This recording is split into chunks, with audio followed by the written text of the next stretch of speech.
Don't pull the curtain, TLDR. I moved into an old countryside house with a mirror built into the wall, covered by a yellowed curtain and a note. Never pull it at night. I broke the rule. Now someone who looks exactly like me lives my life.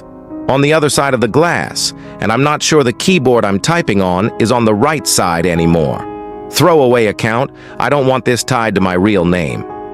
I moved into this house at the end of November, after my old landlord decided. It made no sense to keep renting under market price. If you've ever tried finding rent near a city, you know the drill. Bright staged photos, freshly painted white walls, air freshener masking damp mold, landlords with stiff smiles.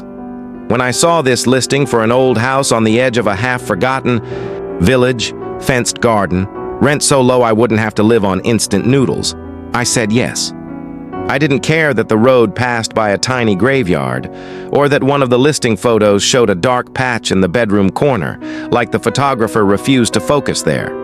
I got the keys in a plastic bag from the owner's father, an old man with a sunken walk, always seeming to shrink himself smaller. He told me two things.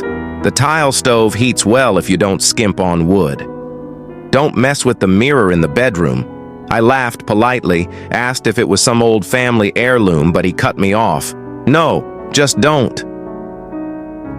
Bedroom floor creaked. The metal bed frame groaned under the mattress, and on the wall across from the bed hung a massive oval mirror set directly into the plaster, like a window with no frame.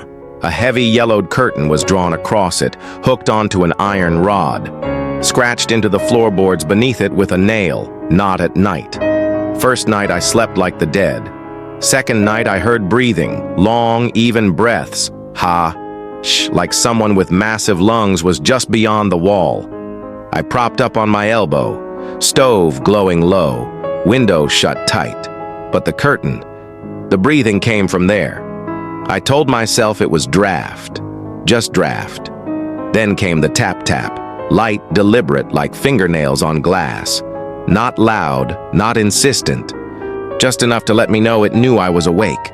I didn't pull the curtain. I yanked the blanket over my head like a child and counted backward from 100. In the morning, I found a folded notebook page on the floor under the mirror. Round, careful handwriting. See you tomorrow night? I wanted to believe it was a prank.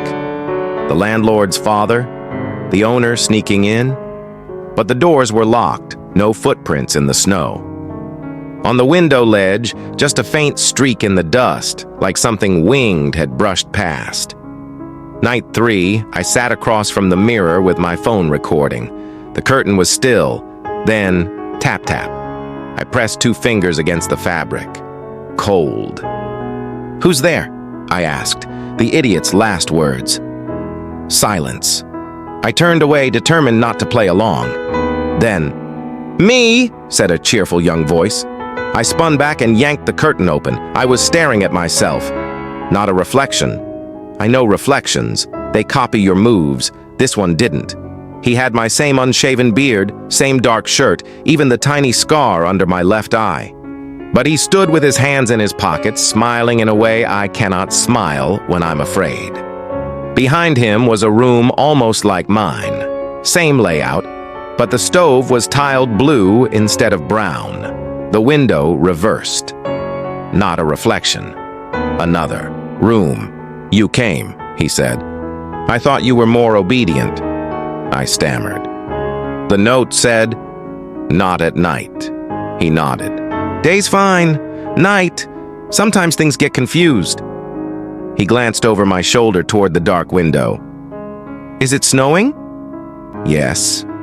What about you?" "Never snows here. Not since 2014. His tone was flat, but his eyes were heavy with something like grief. I tried to joke. "What do you want?" He shrugged. "Company. At first it's always stories. After that comes something else." I filmed everything. Asked him about his village, his world, this something else. "That's when you stare too long and let them learn your face," he said. "And then connection happens." "Who's they?" The ones who breathe in the glass. I stopped recording. Told him I'd talk again tomorrow. He tapped the glass. 3 neat beats, tap, tap, tap. "See you tonight," he said. Then he asked me to pull the curtain. I did. It felt like pulling an eyelid shut over a giant eye, EIT. Next night, 12:41 a.m., tried uploading the video. It only shows me pulling a curtain aside to reveal bare wall. No man, no blue stove. The audio? Just wind, a high hiss. That night, he knocked again. I gave in. "Tea?" he asked, holding, 2 mugs on a table I don't own. "What kind? Pear leaves? Kidding? Mandrake? Kidding again?" He sipped without blinking. "What do you call the ghost that learns faces?" "We have lots of words. Ghoul, revenant, wraith." "No, different faculty," he said. "Here it's the Glassmaker. He fills mirrors with his breath and searches for a way across. You have to distract him with 2. 2 what? 2 people talking face to face. The mirror's happiest when it kills loneliness. Alone, it learns you. He told me in 2014, someone turned the mirror. He didn't explain, just said, "Never bring friends. You forget rules when your brain freezes." Before he left, he begged, "If I knock 3 times fast, tap, tap, tap, and say, 'Help me,' you must open and light a flame. Boil water." "Why?" "Water? Because in your world it boils." He looked away. "Here it just stays cold, bubbling." Edit 2. A week later.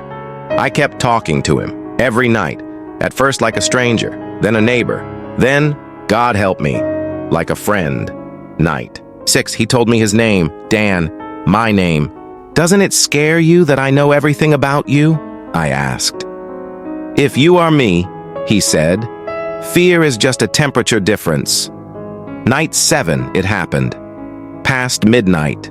Tap, tap, tap. His voice muffled. "Help me." I yanked the curtain open. Darkness, thick as tar. "Light," he croaked. "Anything." I lit my phone torch. The dark retreated a fraction. I threw kindling into the stove, fire catching. With the flame bright, I finally saw him. Dan, pinned to the floor by pale, fingerless hands rising from the cracks in the wood. They clung like suction cups, milky white, pulsing. "Water," he gasped. I boiled an old kettle till it screamed. Threw it across the glass. The mirror shrieked. Yes, shrieked, and the hands recoiled, sliding back. Dan collapsed, gasping. A blast of icy wind blew through my face like a train not stopping at my station. "They'll come again," he warned, "and next time they'll make it sound like me knocking." Edit 3, 2 days later. Strange things appear in my house now. A Polaroid of me sleeping, but the bedspread has birds I don't own. A porcelain-handled spoon. A child's homework scrap. When I grow up, I'll be a window. From the stove, not soot. Shimmering dust that sticks to my skin, smelling like old glass. At the village store, I asked about the house. The cashier avoided my eyes.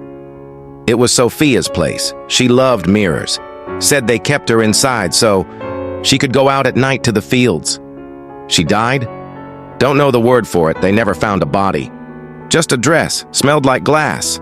I bought 10 candles and sawed at 4 tonight now. The knock came again. 3 beats. "Help me!" But when I opened, Dan's back was to me. "Help me cross," he said in a voice too calm. "You never said cross before," I told him. "That wasn't me," he said, turning. His eyes were solid black. "I say it now." "Touch the glass," he begged. "We'll trade." From his corner, a shape darted past, a shadow without a curtain. "No time," he said.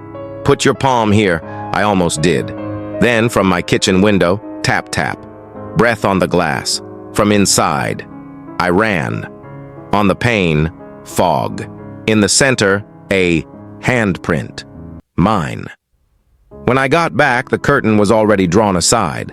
On the other side sat a very old woman with a braid so long it pooled on the floor like a second spine. hands folded on her knees, palms etched deep with tally marks. "Nothing. Changes if you just look," she said. "It changes when you touch." "Who are you?" "You know. They called me Sofia." She lifted her face. Instead of eyes, she had two small round mirrors. In them, I saw myself, tiny and strange. "You've kept the mirror fed. Thank you." She smiled, skin cracking like glass without blood. "I hope you remembered the salt under your pillow." Edit 5, final. If you think this is just a creepy nosleep story, I wish it were. But every time I try to upload the clip of Sofia, my phone says, "File reflected, cannot duplicate." I've learned one last rule. Never count past 9. Because when I did count aloud, something counted with me. My own voice. But a second earlier. By 10, the breathing on the other side matched mine, and I wasn't sure who was inhaling whom. I wrote on the wall for whoever rents this dump next. Not at night. Use salt. Don't count past 9. Tonight. I'm leaving. Packed a bag. Called a van. But when I tried removing the mirror with a handyman, he swore there was nothing in the wall. Just plaster. He left laughing. But when I came back in, the curtain was floating, hooked to nothing, swaying in still air. Pale young hands gripping the edge, pulling it aside. My own face leaned out. "Don't leave without me," it said. "But I'm already here," I answered. "No, I am," it repeated. The stove sighed. Salt melted into the boards. And now, as I type this, my bathroom mirror is fogged over. In the center, a perfectly clear circle. Inside it, written in that same neat schoolboy hand, "Don't forget to count. Tap, tap, tap. Help me."